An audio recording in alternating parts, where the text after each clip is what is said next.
The question mark also is that all of us wish investors all the best in the future as well. And I want to start off with two things that we discussed that we should talk about. And very curiously, Monish, on a show which is meant to educate investors, you are starting off, or we are starting off, by telling them that, hey, don't go out and buy stocks. Or don't go out and buy a stock. Now, let's elaborate on that. Why did you want to talk about that? Well, because the Surgeon General said buying stocks can be injurious to your health. But on a more serious note, buying a stock is a far more complicated activity than most people seem to think. So what's happened with the development of markets is on a smartphone or a tablet or a laptop, we can in seconds buy one of thousands of companies. And there's no effort required to buy a stock, no effort required to sell a stock. But in order to do well, one really needs to understand the underlying business and to have a point of view on kind of where that is versus the market capitalization. So I'll give you an example. Many times in the US, like I'll go to my health club, for example, and one of the members will ask me, hey, Monish, should I buy Apple? Should I buy Apple stock? And I turn the question around to them. I say, hey, John, what's the market cap of Apple? And they look at me with a puzzled look. They said, the stock is at 170. I said, no, what is the market capitalization? And they don't know. Okay, so the first thing, if you're going to go buy some rice in the market, you're going to know what is the price per kilogram. So the first thing is that if you're going to buy a stock, at least know what you can buy the whole company for. And most investors don't have that knowledge, which is amazing. And so the first thing an investor ought to ask themselves before they buy a stock, even before we get to price and so on, is this within my circle of competence? Now, circle of competence is a very important concept, one of the most important concepts in investing. A person like Warren Buffett would consider something like 95% of stocks outside his circle of competence. And he says that, probably 97, 98% of things that show up on his desk go into a box called the too hard pile. He can't figure them out. Okay, so there's just a sliver of businesses. Now, if Warren Buffett can't figure out 95% of businesses, for the rest of us humans, we can't figure out 99% of them. So most things are going to be outside the circle of competence of most investors. So now let's say an investor answers the question correctly. Yes, I understand Apple, and I understand it's within my circle of competence, right? And then the second question an investor should ask is, so let's say an investor knows Apple is worth $1 trillion, for example. So the question I would ask them is that if your family had a fortune of $4 trillion, would you be willing to put 1/4 of that fortune into Apple? And if the answer is yes, buy the stock. If the answer is no, don't buy a single share. And so these are just very simple, which is, look at your net worth, look at your family's fortune, and are you willing to put 1/4 of it buying the whole company that you want to buy 100 shares of? And so these are basic things that most investors, unfortunately, don't focus on. Yeah. And so I feel that investing in stocks, figuring out what they're worth, what your circle of competence is, these are complicated issues. So for most investors, it's a really good idea to index. Because indexing, you can buy a Nifty 50 index or any broad index in India for basis points. The frictional cost for ETFs and all is very low. And the second is you average out over time. So every month when you get your salary check, take a small portion, first put it into savings, and then don't worry about it. What I would say, set it and forget it. Fill it, shut it, forget it. The old Hero Honda ad. Yeah, exactly. And so that's why I think that buying stocks should really be an exception rather than the norm. Okay. The second topic, and before we move on to the more nuanced investor, second thing that I wanted to talk to you about, again, we discussed this on email. about this whole notion of stop loss that you find amusing in India. Yes. Because apparently in the US, nobody deals with the concept of stop loss. Now, let me tell you a peculiarity here, Monish, because we do this day in, day out for a living. A lot of technical experts who come in give stop losses. They are mandated too as well, because Sure. it's a trading play that they have. They don't care about the fundamentals. They are only bothered about the charts. Right. You would still believe that the notion of a stop loss from a serious investor's perspective should be done away with. We don't find too many people talk about stop losses if they are serious investors, but you believe that there is enough and more talk about stop loss happening on fundamental investing as well. That's right. So just to clarify, we're not talking about the speculators and traders. Sure. So more power to them. More power. But when we come to investors, I actually find plenty of pundits on TV who have done fundamental analysis, and they give targets and they give stop losses, and I find that really peculiar. So the nature of markets. So one of the reasons why we can make a lot of money in equity markets is because they're auction driven. And auction driven markets are very different from almost any other kind of market. So to give you an illustration, let's say I bought a flat in Mumbai for 1 crore. I don't know if we can get one for 1 crore or not, but let's play along. We got one maybe in the periphery of Mumbai. Okay, so we paid 1 crore for the flat, and we did research and we found that it's the right price and we bought it. And now we want to know how the price of that flat changes every day. So I have a friend who's a real estate broker, and I tell my friend, the real estate broker, listen, we're going to have chai with pabrai every day. You and I are going to have a cup of tea. And every day just come and tell me what the market price of my flat is. Okay, so you bought the flat, next day you invite your broker friend, and he says, so I ask him, so what's the price of my flat? He'll say, listen, idiot, it's still 1 crore. Okay, I call him after 2 days, he still says, still 1 crore. And after maybe 2 months, he says, the little change in transactions, it's actually 1.05 crores now. It's 1.005 crores. It's gone up a little bit.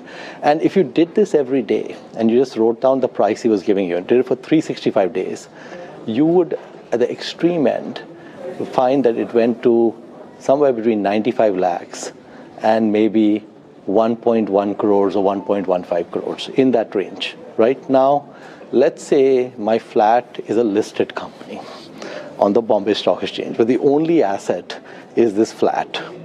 And every day the price is doing whatever it's doing in the market. And we chart that daily price movement. What we're going to find is in a 52-week period, the range may be something like between 70 lakhs and 1.3 crores.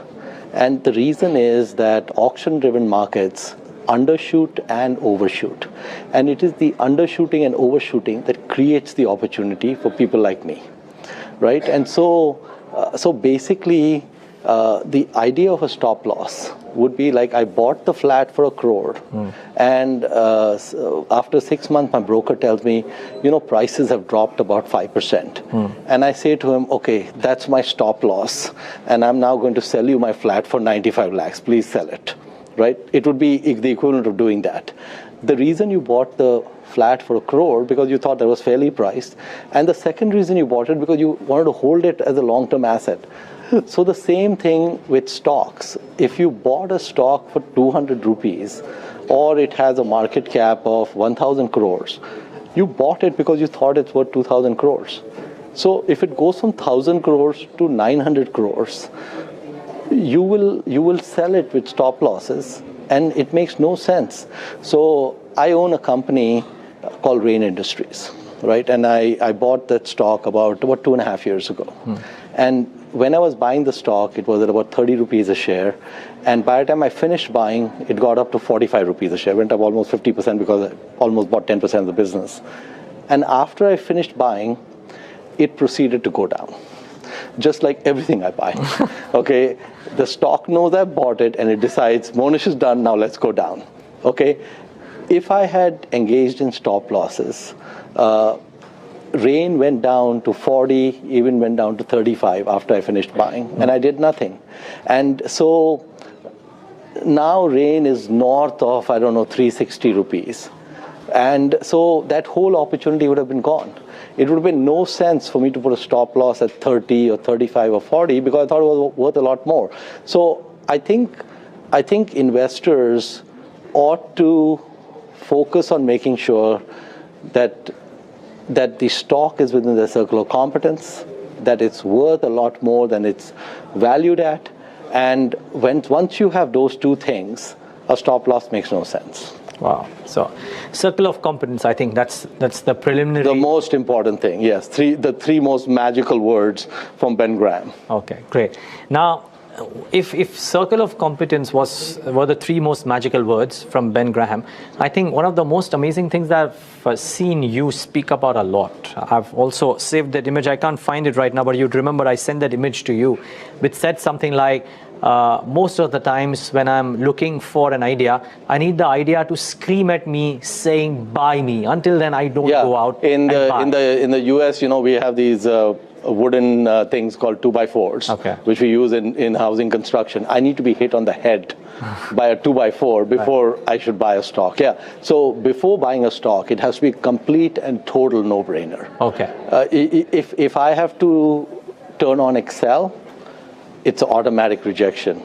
If I cannot describe the idea to a 7-year-old in 2 or 3 minutes, it's an automatic rejection.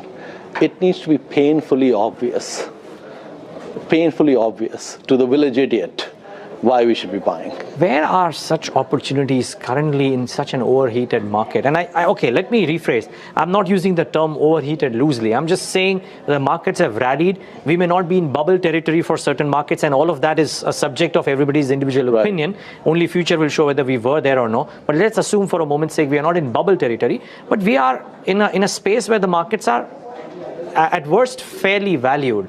You will probably not get opportunities wherein you get hit by a 2x4. Well, we are in wonderful Lower Parel right now. And within, I would say, 10 or 15 kilometers of Lower Parel, from here to the next 15 kilometers, is a boatload of opportunities in real estate.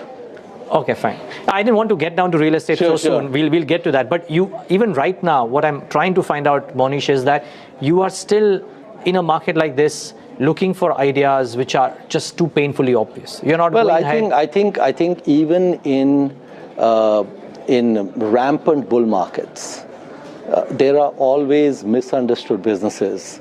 Now, rampant bull markets will cause a lot of overpricing, and I think a lot of things are overvalued. But there are plenty of things that may be fairly or deeply undervalued.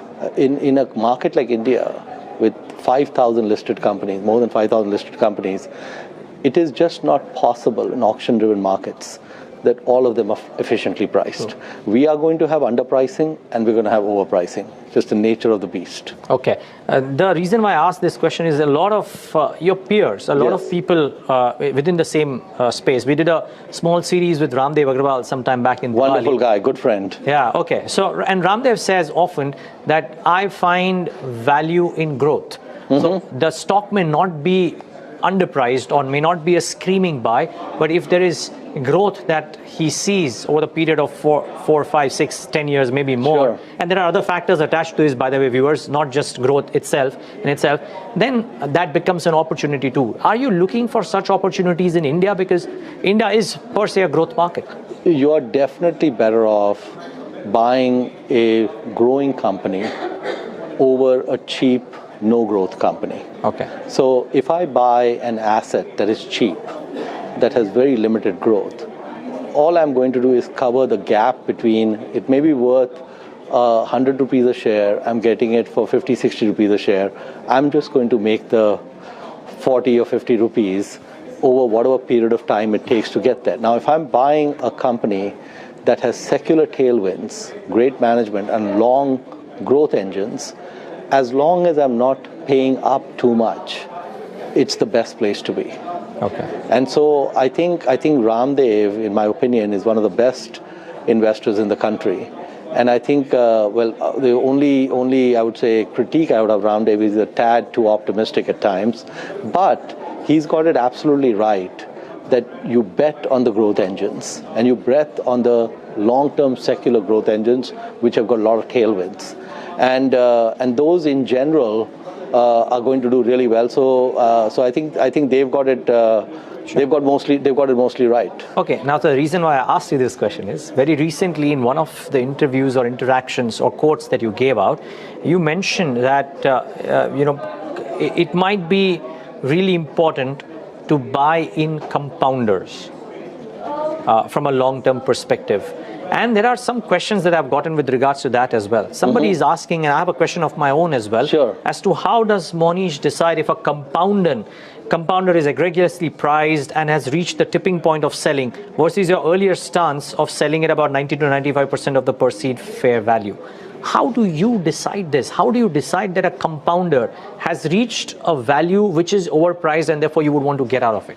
Okay, so let's unpack the question a little bit. Sure. So we've got two types of things we got to do with companies, right? So we're the points at which we buy them and why we buy them, and the points at which we sell them and why we sell them. Sure. Buying is complicated.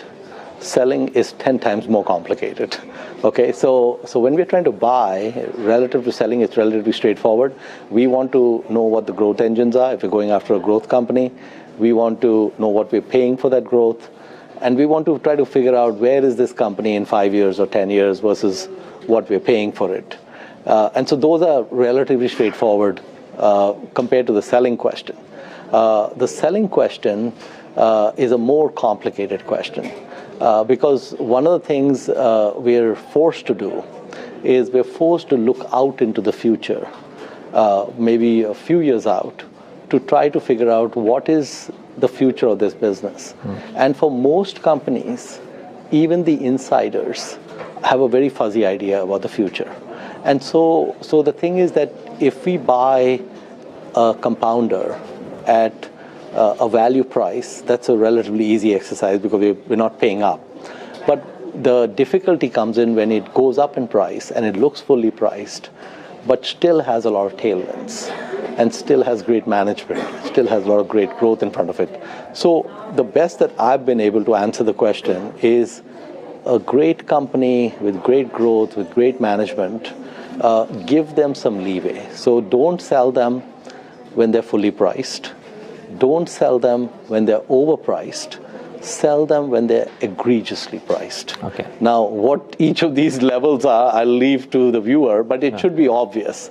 You know, when is it fully priced, when is it overpriced, when is it egregious? So what I've learned, one of my biggest mistakes has been is selling too early. I have watched 100 baggers that I bought who went on to become 100 baggers so many times after I was out. And I'd only captured the double or the triple, and I didn't capture the remaining 98 or 97 times that it went up. But when you buy, you don't know it's going to be a 100 bagger. Absolutely. In fact, you learn about a business only after you own it.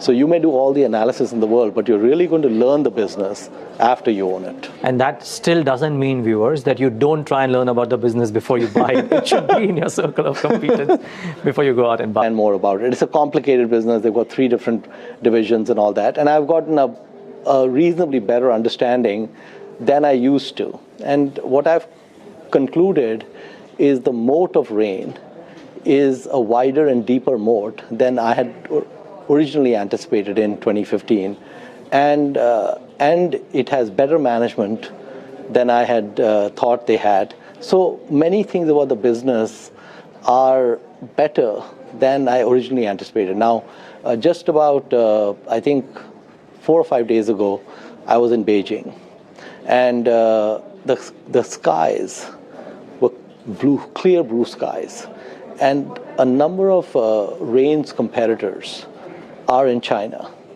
and something like a third of them have been shut down by the Chinese government because they're very serious about pollution. Rain got some extra tailwinds which I had not anticipated from, for example, the Chinese government action. So I had no idea about that in 2015. It got an extra tailwind because now the US has changed the tax rate, it's gone down dramatically. So a few more tailwinds have emerged for the business which were not present a few years ago. And I just told you, fairly priced, overpriced, egregiously priced. So my take on Rain is to give it a little more rain, if you will, and let it run a little bit, and we'll see we'll see where we end up. But I think my sense is it's got some room to run. Yeah, okay, but this is, remember, again, I stand. But it's not a stock. It's not a stock tip. Yeah. I wouldn't be buying at present prices. Yeah. But I'm just not willing to sell at present prices. Sure. I just wanted to know that buy and sell. I would not recommend rain as a screaming buy at this point. Perfect. Yeah, and we're not looking for that either, Monish. Avoid it like a plague. I think that's what Jack Bogle said, if I'm not wrong. That's right. But okay, great. Monish Pabrai, so good having you. Thank you so much for taking the time out and speaking to us at Alpha Moguls, and have a great 2018. Hope you find the opportunity that you're looking for in India. Thank you, Neeraj. Always a pleasure.